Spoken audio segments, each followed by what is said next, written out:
Hey everybody, coming to you with a special announcement from here in our sanctuary, something I want to make sure that you hear loud and clear, some exciting news, but also some cautious news as well.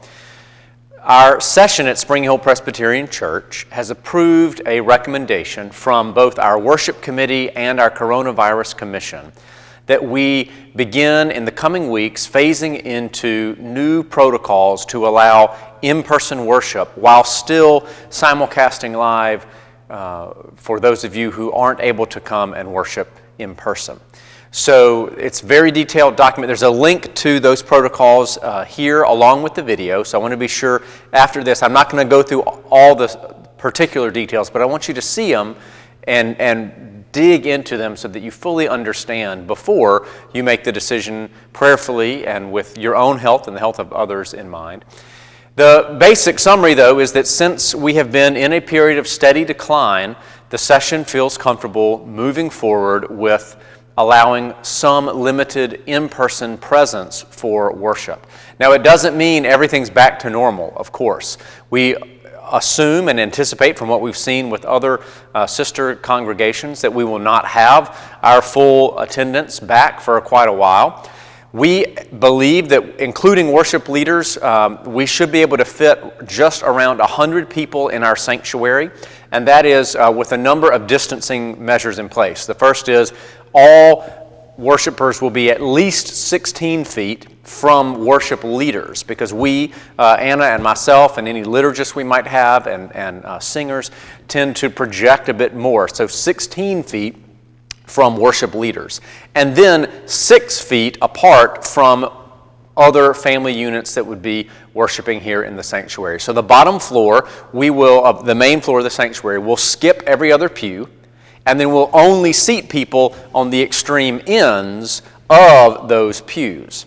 So that'll go all the way back to the back. We'll still have capability for handicap accessible seating as we normally do. And then upstairs in the balcony, where the pews are shorter, we'll just have one pew available, skip one pew available, skip one. And we believe that still should allow, from all of our measurements, we'll still be 6 feet away from any other family unit. So we're going to ask if you are coming as a household who is coming to worship, if you have 3 people or less in the household, so 3 or 2 or 1, we're going to prioritize you sitting down in the main floor. And if you are a family of 4 or more, then we're going to ask you to sit up in the balcony. That's going to allow spacing to be worked out as smoothly as possible. We're also going to have the fellowship hall available for overflow seating as well. I say that, not just overflow, but some of you may prefer to be in the fellowship hall from the get-go. Those will be in the gray folding chairs, and we'll be able to move those as we need to allow family groups, but still staying 6 feet away. There are going to be not a ton of modifications from what we're already doing with our online worship service, but we're going to continue this pattern of a truncated service, so we're not in here as long. Those have been somewhere between 45 minutes, some spilling into 50 minutes. So we will continue having a sermon. We will not sing hymns. We'll have just a cantor to lead the hymn, and we'll invite you to follow along in your bulletin where the hymns will be printed, all the words will be, to follow along and silently on your own meditate on the words that are being sung. But we can't sing together. We can't even have unison speaking together right now. The studies about how aerosol impacts the spread of the virus. So we won't be, for instance, saying the Lord's Prayer all together. We won't be saying the Apostles' Creed all together. We may have a cantor, a liturgist leading part of that, but we'll recite those important parts of our liturgy silently on our own inside our heads. Let's see, what else to anticipate? There will be, if you come into the sanctuary, of course, we're going to require masks. And just so you're clear, the masks, I think you know this, but just in case, when you get out of the car, go ahead and put your masks on, because as you're lining up and queuing up and getting ready to come in the sanctuary, you'll be getting potentially close to people. So we need you to stay 6 feet apart at all times when you're on the campus, but also keep your mask on at all times, not just when you're indoors or when you're getting ready to worship. They need to be on for the entirety. Our ushers are going to do some heavy lifting in this new format. Our ushers are going to actually seat you to make sure they're paying attention to how many folks on which pew, how many folks on which side, and how to evenly distribute. So our well-trained ushers will actually be seating you as you go to your particular pews. Children who come, of course, children are welcome to worship. But children are going to stay in the pew with their parents or grandparents, whoever they come to worship with, for the entirety of the service, just so you know. So we'll still have a children's message, but we won't have kids coming up to the front steps like we did in previous times. We also will not dismiss our younger children to go to a separate children's church service in another building. We'll all be together. We're essentially trying to get everyone in, stationary, be present for worship, and then back out. So this, of course, is available for those of you who are not in a high-risk category, who do not have a positive test for coronavirus, or if you have had a positive test, we wait that, as the CDC recommends, that you've been completely symptom-free for at least 10 days before coming.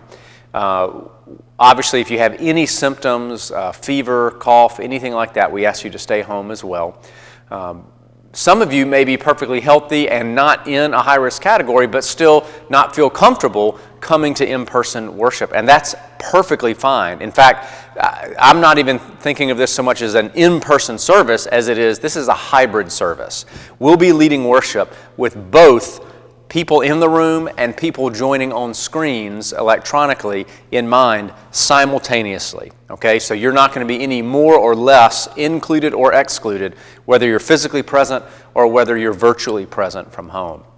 This is an exciting move because it means for some of us we're able to get back, but it's not throw up the hands and celebrate, yay, everyone has returned, because we know that we can't all be together. We have many in our congregation that are in the high-risk category based on age or other health concerns, and we're not together as a family when we're not all together. So while this is an important milestone to measure, it's one step in a longer journey, and so we want to keep that long goal in mind, and of course the even longer goal, that is the future of our congregation, which we know is held in God's all-loving hands.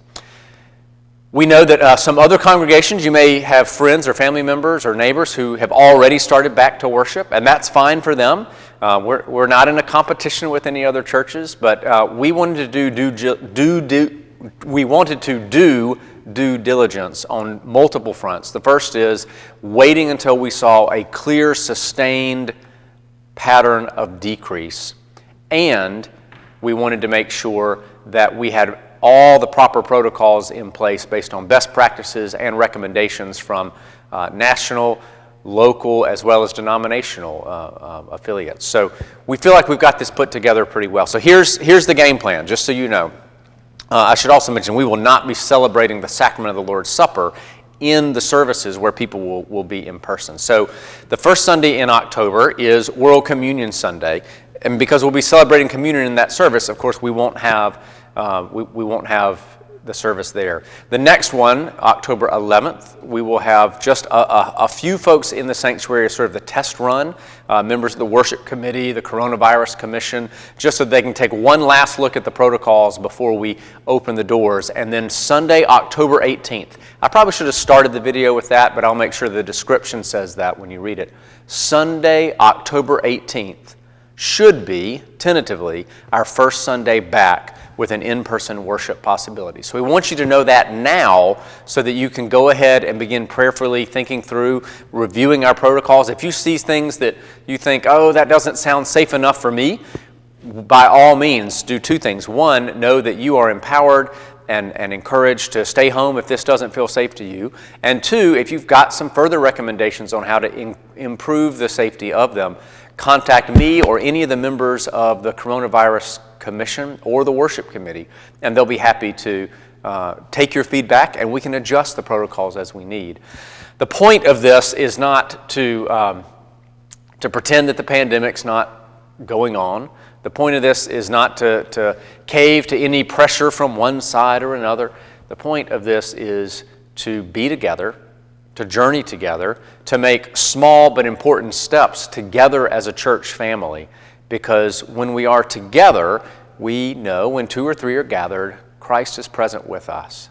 Now, I firmly believe that Christ is just as present with our church family when we have been worshiping apart, as Christ will be present with us when some of us are here and some of us are gone, and Christ will just as surely be present with us when we're all back together and we can throw up our hands in celebration.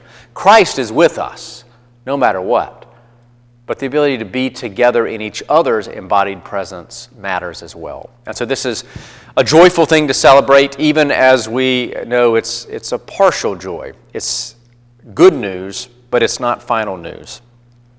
So friends, I hope that you'll pay attention to those details. Spread the word. Not everyone may have access to this information. We're going to communicate it as widely as we can in our church family, but call your friends, call your neighbors, call other folks in your circles of relationships with the church and make sure that they hear, that they see the protocols, and that they know about October 18th as the first tentative day back in worship. Friends, thank you for your faithful diligence, for your continued connectivity throughout this difficult time.